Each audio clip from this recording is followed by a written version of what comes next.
just give a quick intro on yourself, on your business, and I guess maybe what stage your business is at and where you want to take it to. Sure.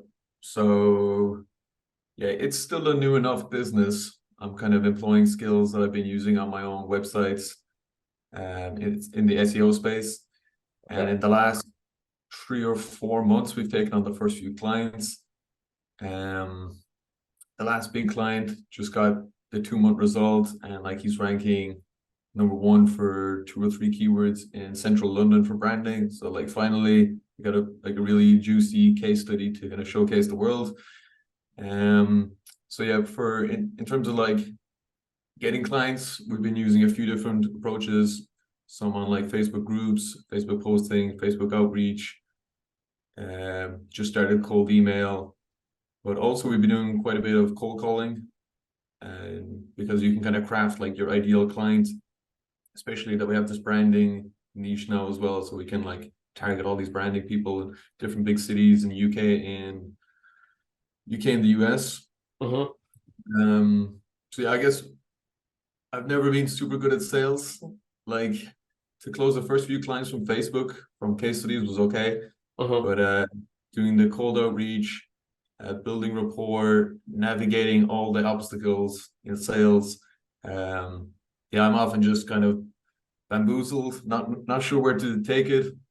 I guess kind of lacking the structure, and it's constantly just winging it and seeing if it'll work.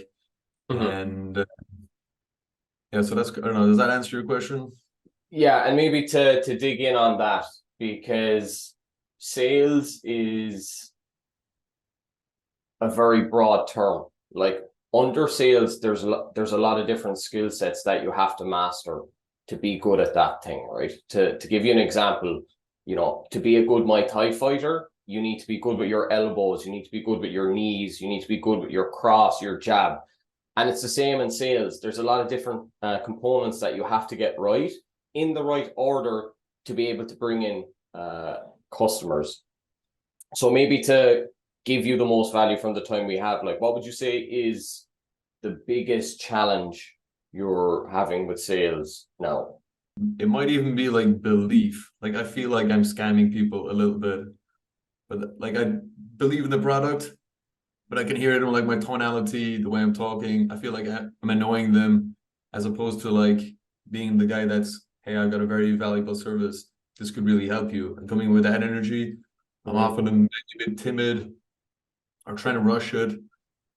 So often I think it's like my demeanor on the call with voice tonality, and I can definitely see the difference between like sometimes I nail it and it goes well, other times my tone's off, or I'm speaking too quick, or I'm speaking with high upwards inflections, and I'm like, what am I at? I'm like, what? It's almost like being nervous talking to a girl in the club or something like that, bringing that kind of energy. So I think for me it's more like that. And if I get a objection, I'm very quick to kind of like, okay, that's fine. I don't want to bother you, the kind of nice guy in sales, and then jumping out. Yeah, let's maybe start with the first one. So you said something I found quite interesting. You said when you call them, it feels like, you're bothering them. So why do you think you have that feeling? I think it's maybe like old school belief that there's something scammy about sales, that it's like the classic door-to-door salesman. It's just a bit sleazy. There's still a little bit of an icky feeling about it. Yeah, and I haven't quite cracked that in my head yet. So I can share a personal story of how I failed my first business. I failed my first business because I had all of those feelings and I gave into them. So I set up my first business. I was 21, spent 9 months in product development, created beard grooming products. Product was ready to go, super excited, basically invested all my money at that time into this thing. And I was like, okay, now I need to put it in the hands of people. I need to sell this thing. So I was like, what do I do? No idea what I was doing, but I was like, okay, I want to sell into barbershops. How do I start? So it's like, okay, I'll create an Excel spreadsheet of list of all the barbershops I want to sell to, and I'll get their contact details. Okay, cool, got that. So I have their phone number. I'll never forget it. I had my phone, put in the digits of I think it was a woman called Julia, just about to ring the phone. Something in me froze. I couldn't press the button. And I was Yeah. like, what the fuck is this? It was, I'll never forget it. I'll never forget it. It was like one of those life-defining moments where I had spent all this time, money, and energy into this project, and I couldn't press a button that could essentially transform my life and my business. And so what I figured out going through that process underneath it was I had a fear of rejection. So to get better at business, I figured out I needed to get over this fear of rejection. So what I actually did was I got my first sales job was essentially a cold calling job, where 50 times a day I used to ring strangers to try to sell them advertising. So that's my story, and it's related to essentially me giving into a feeling. And then 10 years later, I just became absolutely obsessed with sales. It turned out I was pretty good at it. I know we're having this call, but it all came from that kind of visceral moment of failure. So if we're to go back to your situation, and you said, you know, you kind of feel like you're bothering people, you feel like, you know, you're one of those door-to-door salespeople. What I would have wished someone had went back 10 years ago and told younger Alan, it was like, Alan, if you have a product or service that you know can help people, you are doing not just yourself a disservice, but the other people you could help a disservice. You are being selfish and you're letting your ego beat you. I would try to work on that, like instill beliefs into myself of, one, what I'm doing is a noble act. And I know it's a noble act because the people that I've helped previously say that my product or service is good. We need to like separate like what's the nonsense going on in our head and what is actual reality and truth. So you've just told me you've had a client who they've been with you for 2 months and they're getting results. Is that correct? Yeah. This is where the work starts. Yeah. It's definitely a big mindset shift. So that's, you know, I'm kind of giving you like a general, you know, what I'm saying to you, it sounds nice and you'll be pumped up for an hour. And then 2 days later, you'll just go back to, as all humans do, we'll go back to what's safe and comfortable. So how can you make that practical, and how can you do this consistently? For some reason with sales, people think they're bad at sales and they hate sales by just doing 5 or 10 calls. I've done over 10,000. And of the 10,000, there's probably, I would say 20% that are like, I was like, whoa, I smashed it. The others, it was just like, I had to put in the repetition. I had to keep going, had to keep doing it because that's how you improve. It's the same as sport. Correct me if I'm wrong, but your sister plays for Kerry, doesn't she? Right, yeah. Yeah, so like, you know, if she just soloed the ball just 10 times and then she went and played a match and she was really bad at the match, you're not going to say, God, you're really bad at football. It's like, no, you've just soloed the ball 10 times. You have to do it a lot more. So what I'd say to you, to put this in practical terms, with the calling aspect, how many calls are you making a day? It's sporadic. Some days I just skip it because I don't like doing it. I'm trying to like shove it off my brother. But if I was to do like a cold call session, it might be like an hour and a bit. And then some of that I'm just slightly list building as well to kind of kill a bit of time. So it's, 10 to 15 calls in a kind of session like that. So nothing crazy. Here's the thing, right? There's a lot of different ways that you can connect with potential customers. If you have a list and you have their number, it's one of the most effective ways to get in front of people. The reason that you're not doing it is from what you've told me so far, you just probably haven't done enough of this and it's not a consistent thing.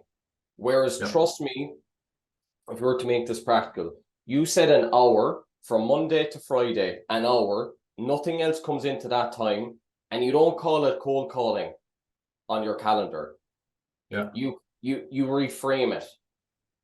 You say it, put in helping people. I'm educating people about what I do. The second thing I would say to be strategic about this, I'm not a big fan of cold calling. I'm a fan of warm calling. So you need to think about the outreach process in terms of a sequence of events. If you're just focusing on the cold call, there's a high chance that the person on the other end of the line will perceive you as a cold caller. Whereas, and this is what I used to do, the phone call would be the second point of my sequence. The first point of my sequence reaching out to my ideal buyers would be an email. So I'd send an email, then I would see, let's say of the 1,000 people I emailed, who has opened and engaged with the email. Let's say out of the 1,000, 50 open, right? So I know that the person I emailed, 50 of them have seen my name and that they've seen my service. They just haven't taken an action. So second step, then I would warm call them. So I'm not calling now as, oh, I'm this stranger called Donald who is selling you SEO services.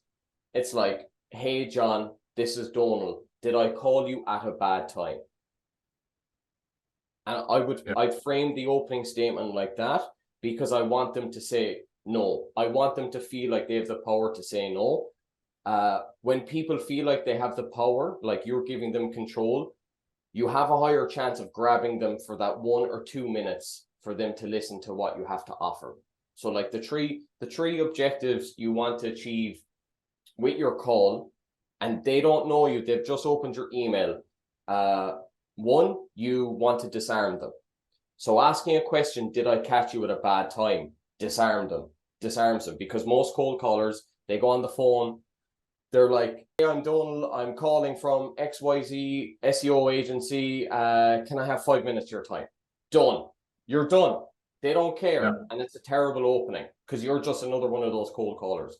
Whereas if you essentially with a question like that, you're empathizing with their situation. They are busy. You are calling them at a bad time, but because you've been respectful enough to understand that, they're going to be more warm to hear the next part of what you're going to say.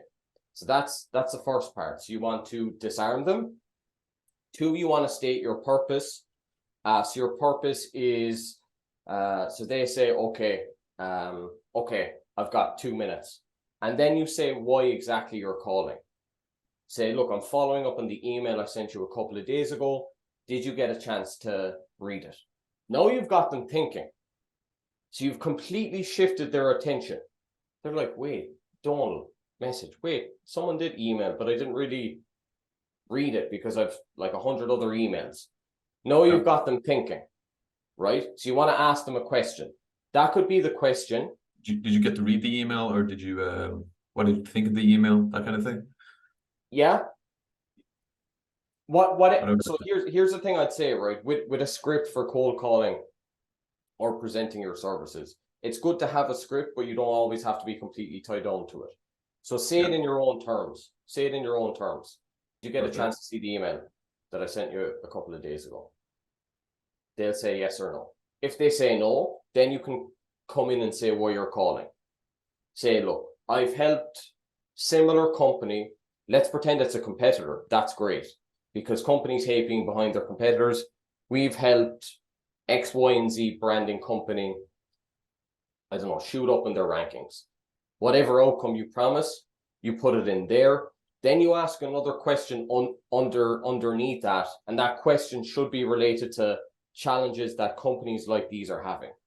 Whatever it is. Are you, I don't know, are you struggling to get more customers, struggling to stand out online? Whatever it is, you want to ask them a question so that you can direct their attention. So that's the second part. And then the last part, right? This is a mindset thing, and this is where I think a lot of people get tricked up, right? They think they put so much energy and feeling on this first call that they believe that they need to sell.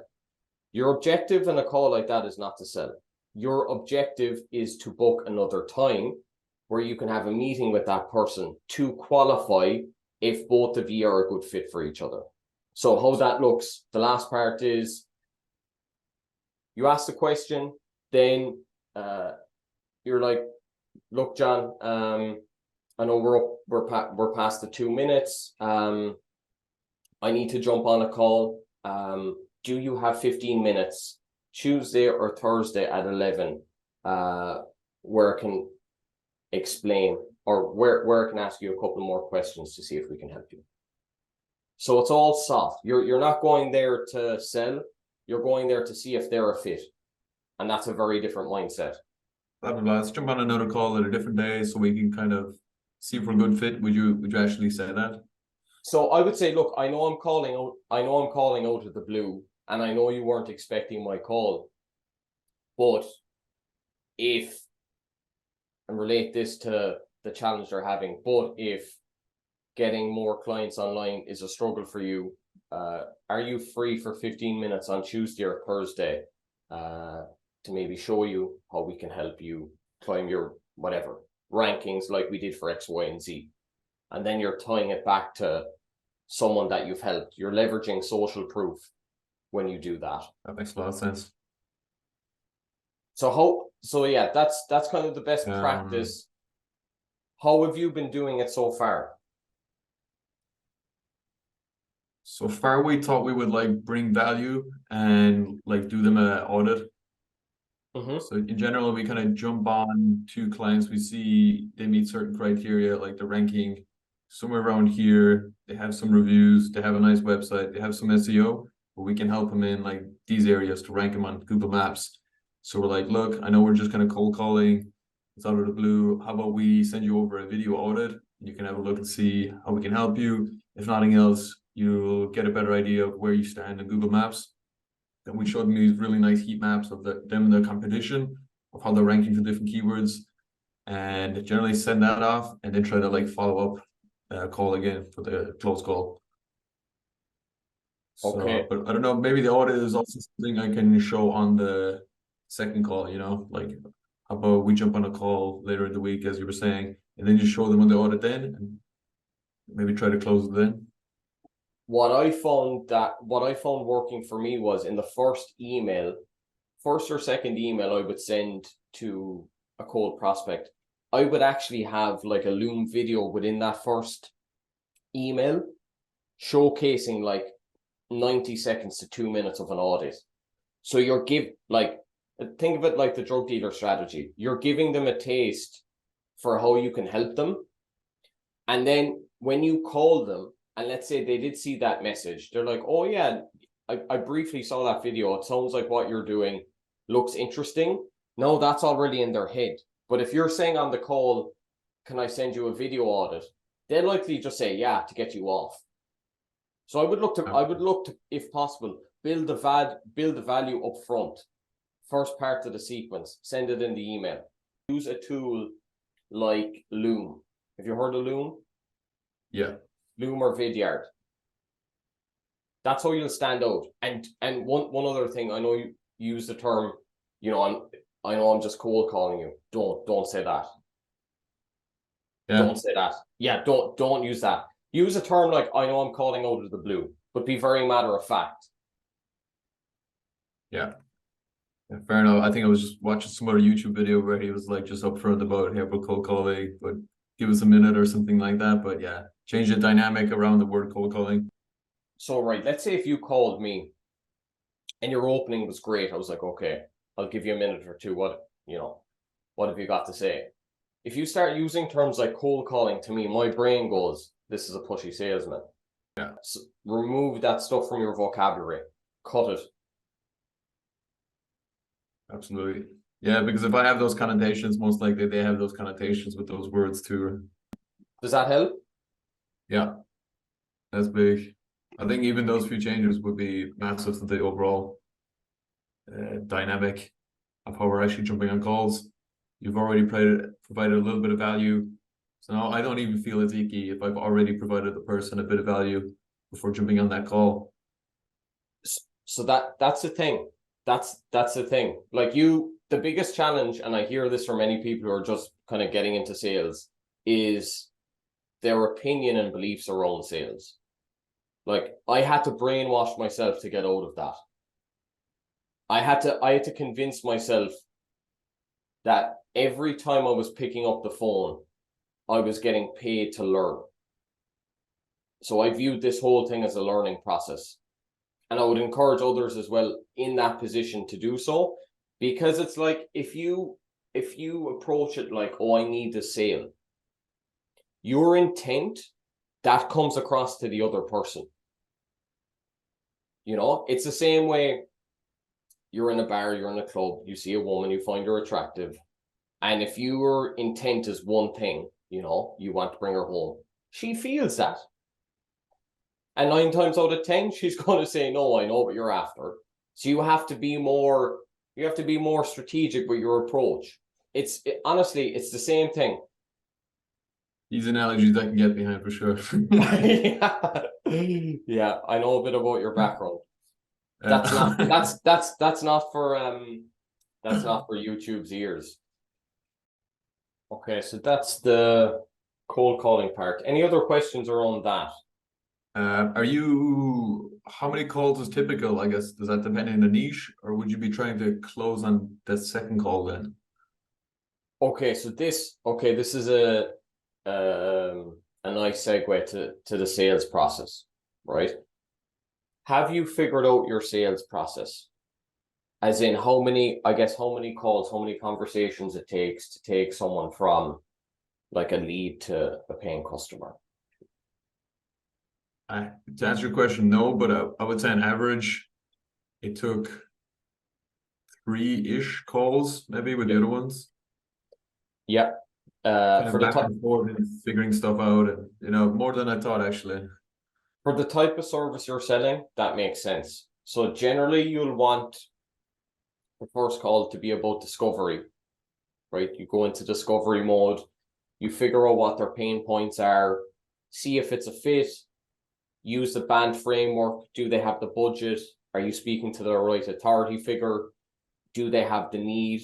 And then the last part is timeline. When do they want to get started with something like that? So that's like the checklist you need to use for your first call to be able to qualify if they're a fit or not. Then call 2 is generally your presentation, your demo. Sometimes that can go into the first call as well. For me personally, I like to spread out the sales process a small bit. I don't want to bombard the person I'm speaking with too much information on the first call. The first call, I just want to get to know them, build rapport, and really figure out if I can help them. If I deem that I can help them, then I'll set up a second call, a presentation call, to show them how I can help them, who else I've helped, the type of results I've gotten for them. That's the presentation.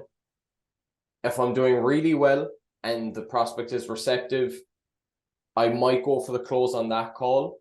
If not, I'll set up another call 3, where I'll go through the key objectives, metrics, impact, as well as gaining conceptual agreement, and then looking to confirm their onboarding date on that call and close the deal then. So usually a three-part process to getting them over the line. Yeah, that's very good. So call number 3 again, you said what? You go through key metrics, Yeah, so pricing and stuff like that on the third call. let me share a doc with you.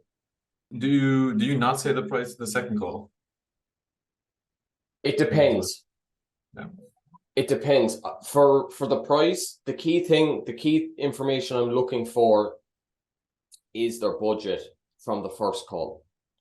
When I know their budget from the first call, then on the second call, I will present them with options that are aligned with that. So far, how many options are you giving them to choose from? Or is it just a one option? We're going to add a higher tier package. I guess it's just to make the middle one look a bit cheaper. But most likely, yeah, we just want to focus on one product, which is a bit high too, if possible, I would add one or two more.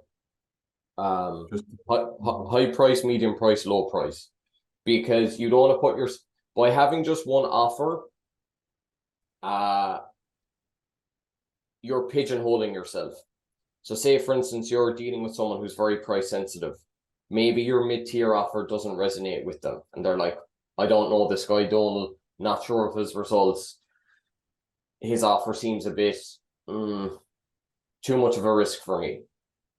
Right? If you have a lower tier, then it's a nice way for you to onboard them, to build trust, to get some results that over time you can upgrade them to the bigger one. Right? Particularly when you're at the early stage, because you don't want your sales to be do or die every time someone's on the phone. Yeah. Makes sense. Let me try to find this doc for you. Okay. Can you see my screen? Yeah. Okay, so the last meeting is recapping meeting 2, and you're talking about their challenges again. Because the thing is, right, most people's memory is short. By the time they have the second meeting with you, they've probably forgotten 90% of it. So you want to remind them of their challenges. Remember, people pay for pain. Go over the objectives, metrics, and values. So this is important. Like I would always say, the first call you have with a prospect is the most important, the discovery one.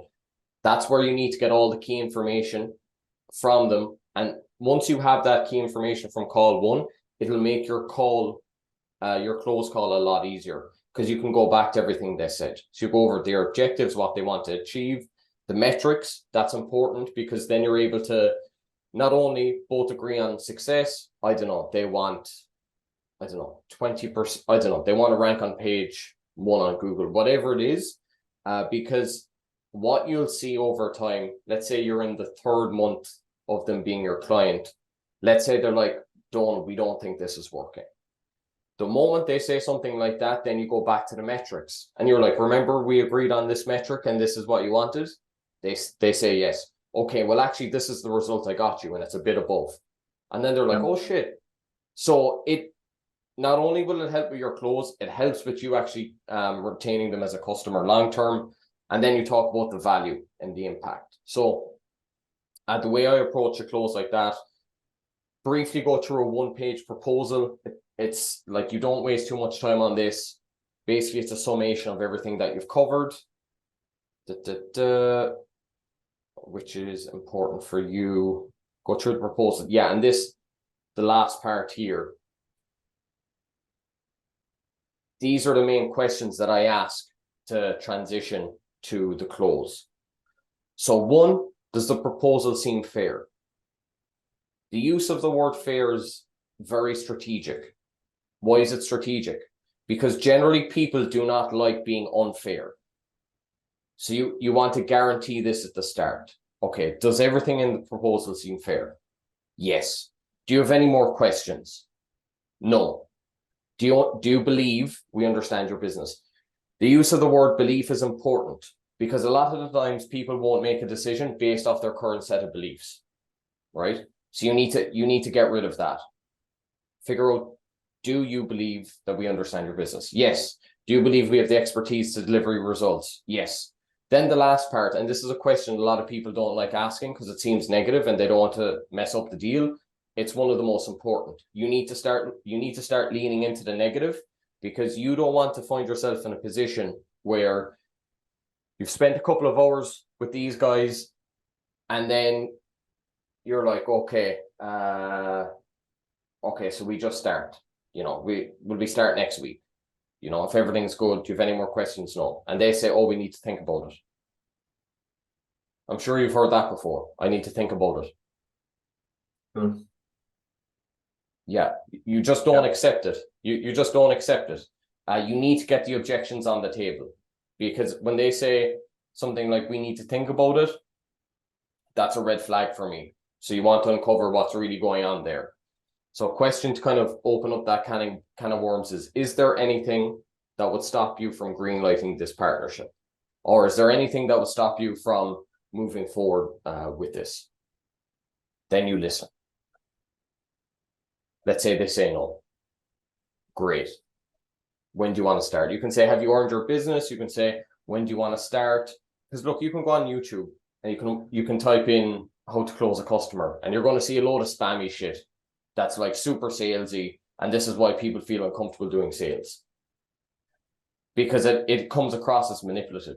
But if you're just asking genuine questions to try to get to the end result, you're doing yourself a favor and you're doing the person you're speaking with a favor.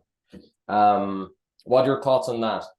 Yeah, it's a beautiful way of kind of cutting off the objections at the end, but just kind of dealing with them as you go down throughout in like an open, honest dialogue. Yeah, because Yeah. I noticed one of the questions you sent me on previously was around, what do you say if someone says no to you? So I guess my smart response to that is, you don't present yourself where a no is an option. No only becomes an option if you haven't followed certain steps in your sales process where no's start coming up. The term in sales is called inoculating. You inoculate the no's. So say, for instance, you've had 10 calls, 10 different companies, and they keep saying the same thing to you. They keep saying like, your price is too much, or we're speaking with another competitor and they're offering this and you aren't. Throughout your sales process, you need to start putting strategic statements in place so that when it comes to the close, those statements aren't coming up from them. So say, for instance, it's about, Dawn, your service looks good. Had a look at another SEO agency in the space, and they're doing this. If you keep hearing that, then in your sales presentation, call 2, you have a part of it where you're like, this is why we approach SEO this way, and this is specifically why we don't do it this way. So then that registers in their head, so that in call 3, they won't ask you that question because you've dealt with it in call 2. Perfect. So yeah, figuring out all the most common objections and kind of handling them before it comes to the end point where you're actually asking for money. Yeah, and look, here's the thing as well, and this is kind of annoying because it requires constant work.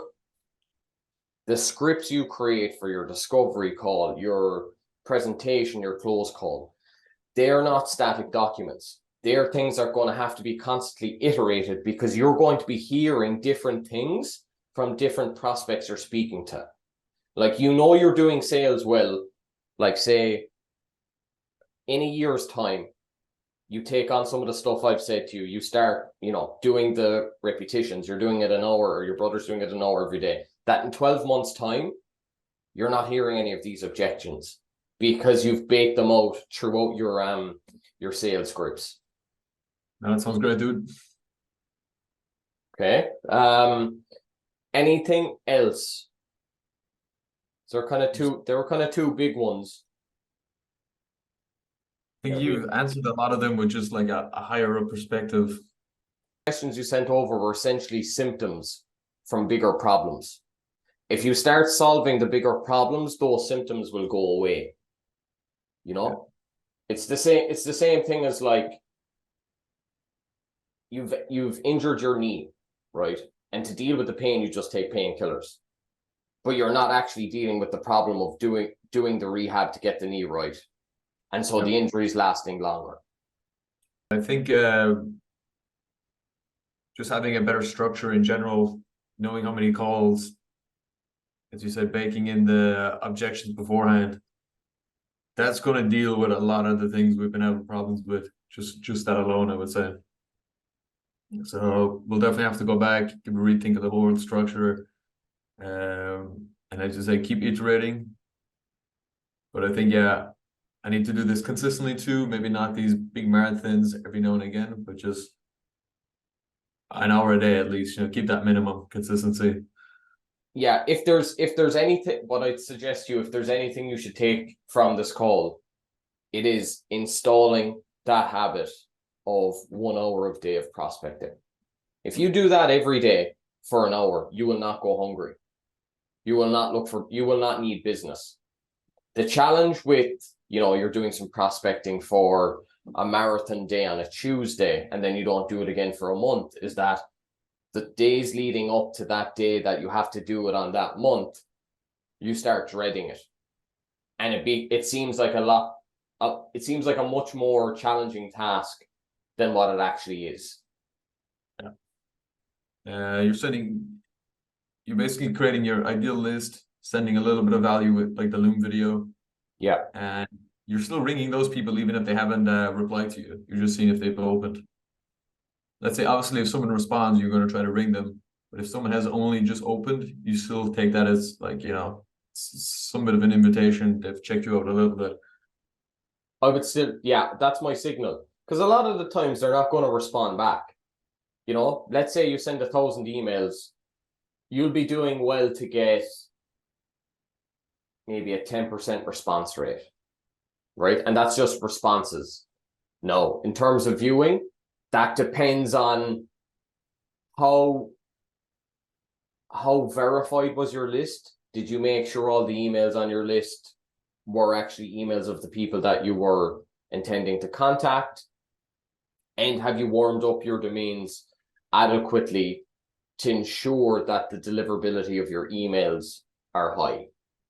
So because of factors like that, that's going to fluctuate. But to your point of if someone opens email, yeah, you call them. And this is where setting it is what's called a sequence really helps. So like you can, like, do you use a CRM yet? Only for the Facebook messaging. In terms of the email, I've only started using like Instantly the last 2 weeks. So I set up a bunch of domains. They've all been warming up. And I've only had 1 or 2 weeks of sending out emails and one response so far. Basically. It takes time. It takes time. Yeah. Because look, there's a lot of variables, right? Particularly with the emails you're sending. Are they good emails? Right, that's one part. The second part, are you contacting the prospect enough? So if we're to take a step back, saying email is one part of a sequence. My mindset generally with outbound sales, I like to have 8 touches. Those 8 touches will include like day 1 email, day 3 call, day 5 LinkedIn ad, or an ad on LinkedIn, day 6 a message on LinkedIn, day 7 another email. So you want multiple touch points to ensure that the person you're trying to contact is aware of you. Obviously that's not going to work for every one of them, but it is going to work for some. And for those some, they're the ones that can become customers. I know there's quite a lot in sales. Like this is just an hour and I'm after throwing like a ton at you. But if there's another thing I'll tell you, aside from the practical tip of doing this for 1 hour every day, it's 2, the mindset. Adopt a curious mindset. Look at this as a game. And for me, it's the greatest game in life. Because you're going to encounter different challenges. It's like a video game. Challenge 1, you develop the courage to pick up the phone. Challenge 2, you keep ringing, and you get to another level of, okay, now I've figured out I've been able to ingrain that level of courage. Now I need to figure out how to get people from the phone to an actual 15-minute meeting. Then you do that. Then you learn how to properly qualify them. Then the next level is how to properly present. Then the next level is how to properly close. Then the next level is how do you actually make that customer a recurring and repeatable customer. Like you can't get bored. Like it's just, if you come at it like you just want to get better at all these different little things and decompact this notion of sales, you will improve.